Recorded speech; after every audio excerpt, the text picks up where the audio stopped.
स्वर कथा चैनल पर संतोष कुमार शर्मा का सभी श्रोताओं को बहुत बहुत नमस्कार। मित्रों, भारत के रहस्यमय मंदिरों की श्रृंखला में हमने पिछले एपिसोड में चर्चा की थी जतौली मंदिर की, जो हिमाचल प्रदेश में स्थित है और शिव का सबसे ऊंचा मंदिर माना जाता है।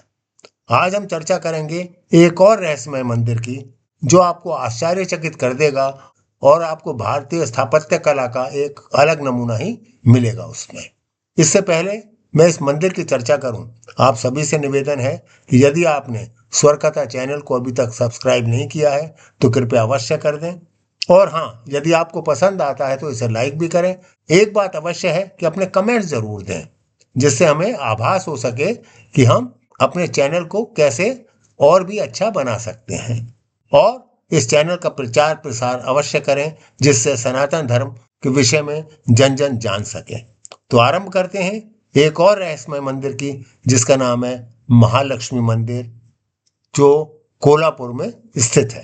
कोल्हापुर का महालक्ष्मी मंदिर, जिसे अंबाबाई मंदिर के नाम से भी जाना जाता है, भारत के सबसे पवित्र शक्तिपीठों में से एक है। इसे 7वीं सदी में चालुक्य राजा कर्णदेव ने बनवाया था।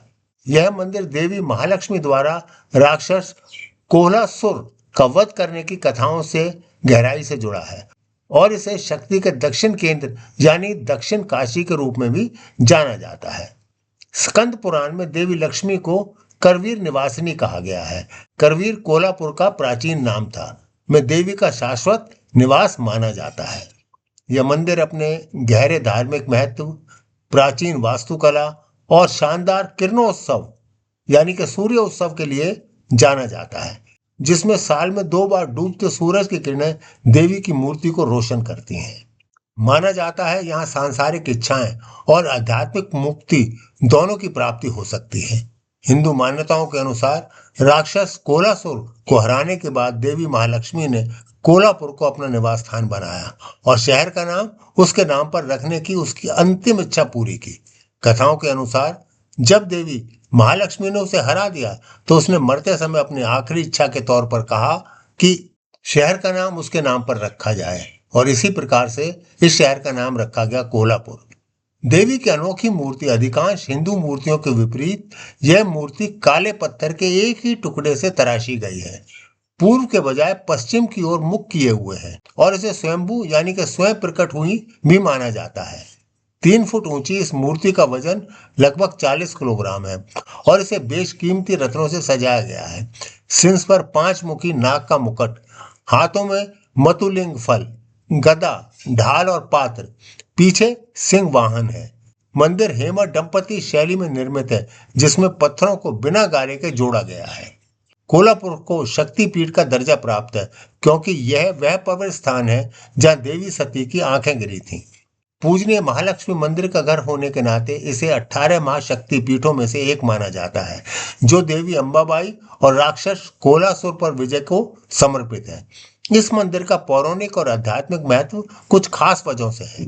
जैसा मैंने पहले भी कहा, हिंदू पौराणिक कथाओं के अनुसार यह वही जगह है जहां देवी सती की आंखें धरती पर गिरी थीं, जिससे यह दिव्य नारी शक्ति का एक प्रमुख तीर्थस्थल बन गया। यह महाराष्ट्र के 3.5 शक्तिपीठों में से एक है। यहाँ देवी की पूजा अंबाबाई के रूप में की जाती है, जो जीवन को बनाए रखने वाले पोषण, संतुलन और जिम्मेदार समृद्धि का मुख्य स्रोत है। महाराष्ट्र के 3.5 शक्तिपीठ माने जाते हैं, 3 पूर्ण शक्तिपीठ और 1 अर्ध शक्तिपीठ।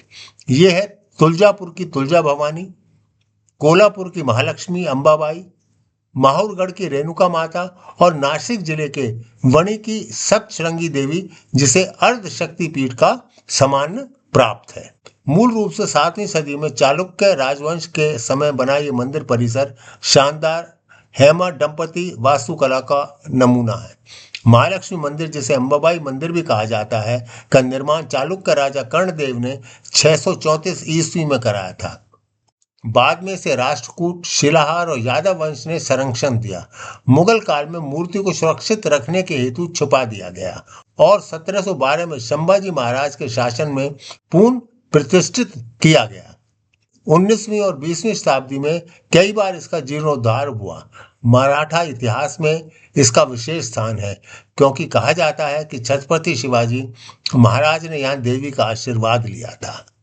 यहाँ प्रतिदिन आरती घंटानाद से मंदिर गूंजता है। यहाँ के प्रमुख उत्सव हैं नवरात्रि, दीपावली, रथोत्सव, वरलक्ष्मी व्रतम, ललिता पंचमी। भक्त मानते हैं कि अंबाबाई दर्शन से समृद्धि, सुख और मोक्ष की प्राप्ति होती है। यहाँ दर्शन से मनोकामनाएं पूर्ण होती हैं और आत्मा को मुक्ति मिलती है। ये मंदिर केवल एक धार्मिक स्थल नहीं, बल्कि भारत के आध्यात्मिक धरोहर है, जहाँ इतिहास, पौराणिकता और भक्ति का अद्भुत संगम है। कोल्हापुर का महालक्ष्मी मंदिर देवी अंबाबाई का शाश्वत निवास है, जहाँ वह रक्षक, असुर संहारिणी और समृद्धि की अधिधात्री के रूप में विराजमान है। तिरुपति से भी इस मंदिर का जुड़ाव है। तिरुपति से जुड़ाव कोल्हापुर का तिरुमला के भगवान वेंकटेश्वर बालाजी से इसका गहरा संबंध है। भक्तों का मानना है कि जब देवी लक्ष्मी गुस्से में भगवान विष्णु का हृदय छोड़कर चली गई, तो वे कोल्हापुर यानी कि करवीर आ गई और इसे अपना मायका बना लिया। इसी वजह से जो लोग इन दोनों जगहों पर जाते हैं, उनके लिए एक जरूरी तीर्थ यात्रा है ये। कोल्हापुर और तिरुपति के बीच सीधी ट्रेन चलती है, जिसका नाम है हरिप्रिया एक्सप्रेस।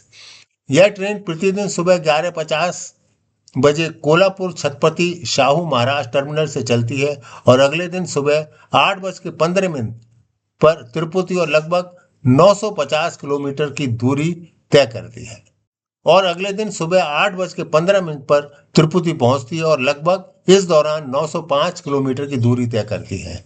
एक कथा जो बहुत रोचक है, वह महाराष्ट्र की महालक्ष्मी मंदिर कोल्हापुर तथा आंध्र प्रदेश के तिरुपति बालाजी के मंदिर के बीच एक धार्मिक और सांस्कृतिक कड़ी को दर्शाती है। कहा जाता है कि तिरुपति बालाजी मंदिर में भगवान वेंकटेश्वर की पूजा के बाद विशेष अवसरों पर एक साड़ी को महालक्ष्मी मंदिर कोल्हापुर भेजा जाता है। यह परंपरा इस विश्वास पर आधारित है कि महालक्ष्मी देवी ही भगवान वेंकटेश्वर की पत्नी है।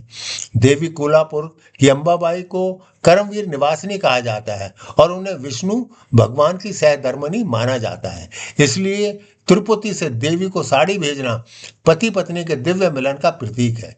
यह परंपरा दर्शाती है कि दक्षिण भारत और महाराष्ट्र की आस्था एक सूत्र में बंधी हुई है। भक्त मानते हैं कि जब तिरुपति से साड़ी महालक्ष्मी को अर्पित की जाती है, तो यह देवी देवता के बीच अनंत प्रेम और एकता का प्रतीक बन जाती है।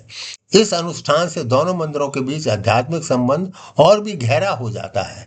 यह कथा हमें बताती है कि भारतीय परंपराओं में देवी देवताओं की पूजा केवल स्थानीय नहीं, बल्कि संपूर्ण भारत की सांस्कृतिक एकता का प्रतीक है। तिरुपति और कोल्हापुर के बीच यह साड़ी यात्रा भक्ति, प्रेम और अखंडता का सुंदर उदाहरण है। आज बस इतना ही। अगले एपिसोड में चर्चा करेंगे एक और रहस्यमय मंदिर की, जो भारतवर्ष में ही स्थित है। तब तक के लिए मुझे आज्ञा दीजिए। आप सभी का स्वर कथा चैनल से जुड़ने के लिए बहुत बहुत धन्यवाद।